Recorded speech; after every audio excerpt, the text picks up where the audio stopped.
Ketika berjalanan Rasulullah sallallahu alaihi wasallam bersama pamannya Abu Talib menuju Asyam, di sebuah tempat ada seorang dari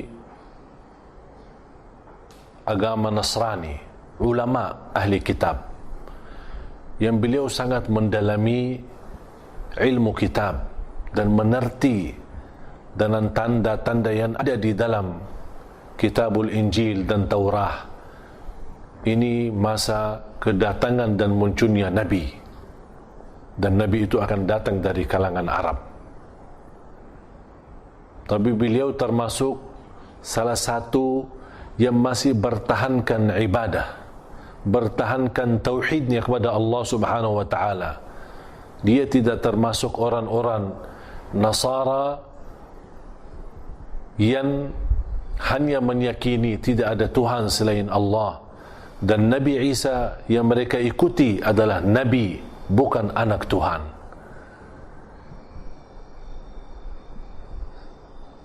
Si pendeta itu bernama Buhaira. Ketika melihat rombongan Quraisy datang ke Makkah, dan Buhaira ini tidak pernah, kebiasaannya setiap hari melihat rombongan-rombongan ke sana kemari, datang dari Makkah ke Asyam, menuju ke Makkah, tapi tidak pernah beliau menyambut mereka atau pernah urus atau ikut campur urusan-urusan mereka. Kecuali kali ini ketika Abu Talib membawa Rasulullah sallallahu alaihi wasallam. Apa yang menarik Buhaira, yang membuat Buhaira punya keinginan untuk menyambut mereka dan berdialog dengan mereka dan juga bertemu dengan mereka? Karena ada salah satu peristiwa yang menarik perhatian Buhaira. Ketika rombongan Abu Talib bersama Rasulullah SAW menuju ke Asyam, beliau memperhatikan ada sebuah awang di atas kepala Rasulullah SAW. Di mana rombongan ini berhenti jalan, kemudian awang juga berhenti. Ketika rombongan berjalan lagi, awang juga ikut berjalan di atas kepala Rasulullah SAW untuk merindukan Rasulullah SAW menghalangi panasnya matahari dari atas atau kena kepala Rasulullah SAW. Membuat Buhaira terkejut dan tertarik. Ada apa di belakang dan rahasia yang ada di dalam diri anak itu, pemuda itu? Ada apa yang membuat Buhaira berkeinginan menyambut dan mengundang untuk titipan makanan dan mengundang mereka untuk mampir ke rumahnya, ke tempatnya, untuk mereka makan bersama?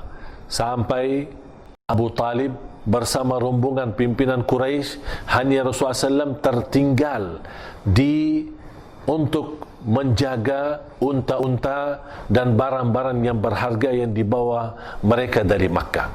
Ketika mereka sudah masuk ke rumah Buhaira, malah Buhaira bertanya, mana anak muda itu?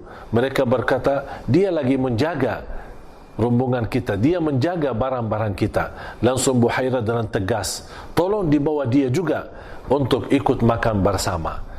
Begitu dibawa Nabi Muhammad SAW, tapi Buhaira masih tidak menjauhkan mata pandangannya untuk melihat Rasulullah sallallahu alaihi wasallam.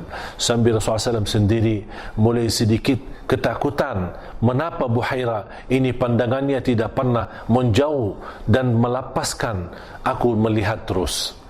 Sampai Buhaira bertanya kepada Abu Talib, ini siapa? Langsung Abu Talib menjawab dengan sederhana, ini anakku. Langsung Buhaira dengan suara yang tegas, ini bukan anakmu, karena anak ini tidak boleh ayahnya masih hidup. Kaget Abu Talib, kok bisa Buhaira tahu? Habis itu Abu Talib menceritakan, ya memang ini adalah keponakanku, aku pamannya. Sampai Buhaira menceritakan, ini harus segera dibawa pulang, karena inilah orang-orang yang kita tunggu-tunggu. Aku khawatir kalau kamu Abu Talib mempertahankan dan terus melanjut perjalanan ke Syam, aku khawatir kalau orang Yahudi sudah tahu ini Rasul masa yang akan datang atau Nabi yang akan datang, saya khawatir mereka bisa membunuh atau menyakiti Nabi Muhammad SAW. Segera lari, segera bawa pulang ke Makkah supaya diselamatkan dari mata-mata orang Yahudi. Itulah peristiwa yang luar biasa bagaimana cara Allah Subhanahu wa taala melindungi Nabi Muhammad sallallahu alaihi wasallam bersama pamannya Abu Talib sambil mereka terbawa pulang menuju kembali dengan selamat ke kota Makkah. Begitu kehidupan Rasulullah SAW. Semakin lama semakin Rasulullah SAW tubuh dengan sehat, dengan fisik yang kuat, dan juga sudah terangkat dengan gelar nama yang sangat dikenal di kalangan Quraisy dan di area Makkah, selalu dipanggil As-Sadiqul Amin, orang yang paling jujur dan amanah. Sambil Rasulullah SAW menjadi gembala untuk pelihara kambing yang dimiliki oleh penduduk di Makkah, yang Rasulullah SAW sendiri bekerja sebagai gembala. Bahkan Rasulullah SAW sendiri tidak ada Nabi sudah wara'al ghanam, pasti sudah menjadi gembala untuk pelihara kambing. Hanya dengan berapa upah yang Rasulullah SAW menerima dari penduduk Makkah, tapi begitu kerjaan ini membutuhkan orang-orang yang jujur dan amanah. Semakin lama Rasulullah SAW menjalani tugas ini dan mendapatkan upah-upah dari Makkah yang mencukupi untuk kehidupan sehari-hari beliau, sallallahu alaihi wasallam sudah dikenal sebagai manusia yang jujur dan amanah, As-Sadiqul Amin.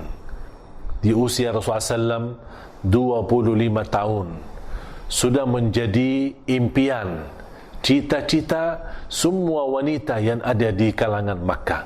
Semua wanita yang ada dan hidup di kota Makkah berkeinginan kapan bisa berjodoh dengan calon suami yang istimewa, calon suami yang jujur, calon suami yang amanah. Apalagi di masa itu, di zaman Quraisy, dikenal pemuda-pemudi yang ada di masa itu hanya kebebasan dengan khamar, kebebasan dengan hiburan-hiburan, kebebasan dengan dosa dan maksiat, kebebasan dengan zina. Tapi hanya Nabi Muhammad SAW, orang yang tidak suka hal-hal yang terjadi dalam kebiasaan sehari-hari. Bahkan beliau suka menjadi gembala kambing daripada tercampur dengan urusan-urusan dosa maksiat atau sehari-hari kebiasaan pemuda-pemudi di Makkah. Sampai semua wanita tertarik untuk menjadikan Rasulullah SAW adalah calon suaminya. Tapi Allah Subhanahu wa taala mentakdirkan hanya untuk satu wanita pertama kali yang menjadi calon istri Rasulullah SAW, itu Siti Khadijah.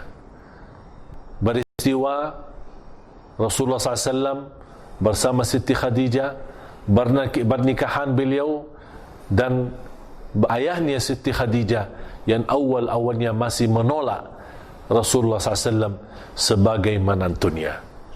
Cerita yang kita akan sama-sama belajari peristiwa pernikahan Rasulullah SAW bersama Siti Khadijah radhiyallahu anha.